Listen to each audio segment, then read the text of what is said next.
My name's Kona Shen. I'm the founder of My90 and now the vice president and general manager of My90 at Axon. I'm also the founder of a nonprofit called Goals Haiti, and I'm a TIPS alumni. When you walk into Axon, you might feel like you're in a spaceship. There's a big emphasis on sci-fi and technologies, and it really gives you a sense of trying to think forward into the future. My90 is an engagement tool that helps bridge the gap between police chiefs, their officers, and the communities that they serve using post-contact data collection and other survey instruments to understand their perspectives. That level of communication can actually make people feel more comfortable, make them feel safer, but also surface any equity issues that are going on with unequal treatment during those stops. I was always just really interested in doing things. So I was the kind of kid who was kind of like chomping at the bit to get out into the real world and do things. And so actually for TIPS, it started when I was 14. I really wanted to join the TIPS program. I was a year too young, so I had to wait a year.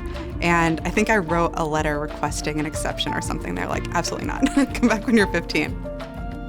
So I think the beautiful thing about the TIPS internship is that I was 15 and I had all this responsibility. I would take a bus down to Pioneer Square. I would work from I think 7:30 in the morning to maybe like 2 or 2:30 in the afternoon. So of course, my parents were nervous. They really weren't sure if they felt that comfortable with me just kind of going and doing this all summer. But TIPS trusted me to do it. TIPS provided that model. And then the nonprofit Boomtown Cafe provided the extra support and guidance there on the site. And it was a world outside of my parents and school where someone was saying, we trust you to go do something. And so I think that because TIPS was saying you can do this and go volunteer and go work and actually have that responsibility as a teenager really set me up for success then in college and beyond.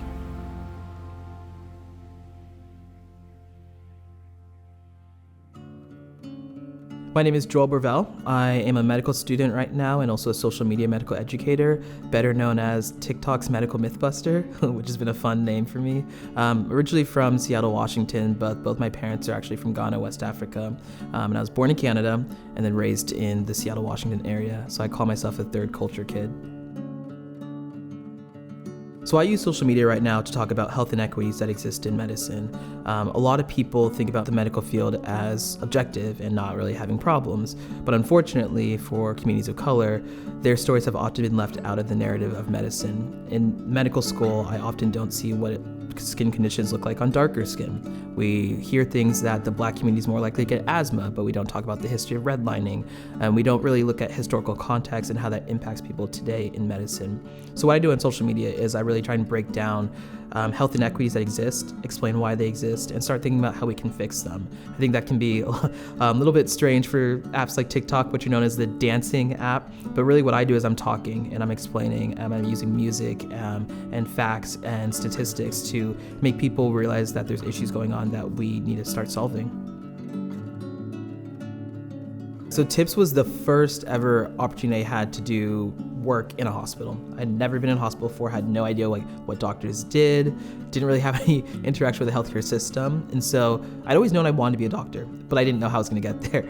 I was a 2011 TIPS scholar and I was placed at Seattle Children's Hospital. And so I was seeing patients in the dialysis ward, in the inpatient wards, and I'd also be in the outpatient when the siblings would be placed inside a daycare room. And so I would help out there as well. But I loved it. And even today, I want to actually work with pediatrics now. I want to do surgery, but I want to do pediatric surgery or pediatric orthopedic surgery. So I think it really instilled in me a love of working with kids and just how incredible and resilient kids can be even when there's chronic illnesses and things like that going on. So really, being able to do this internship solidified for me that I wanted to go into the medical field.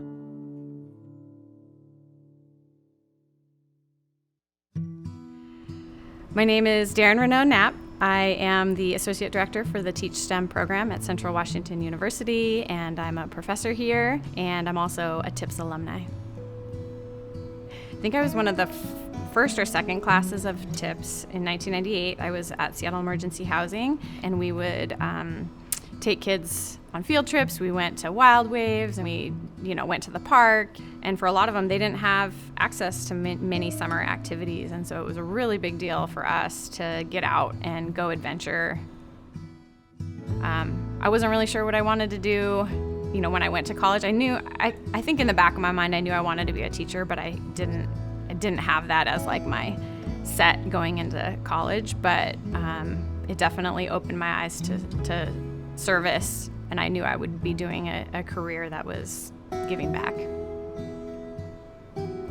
I sort of think about the classroom as sort of a mini community. Because as an educator, I don't always see exactly where my students are going to go. I don't see what amazing things they're going to do or the impact that I had.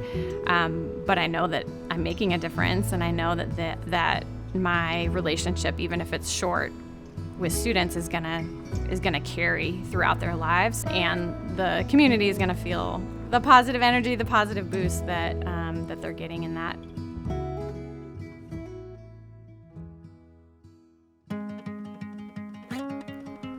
I think that TIPS is one of the only organizations that I've ever heard of where they're really connecting the dots between people who are eager to serve, young adults who are eager for that hands-on experience, and all of the nonprofits that could benefit from having more volunteers, and making it an equitable process by making it something where the interns can really earn money at the same time.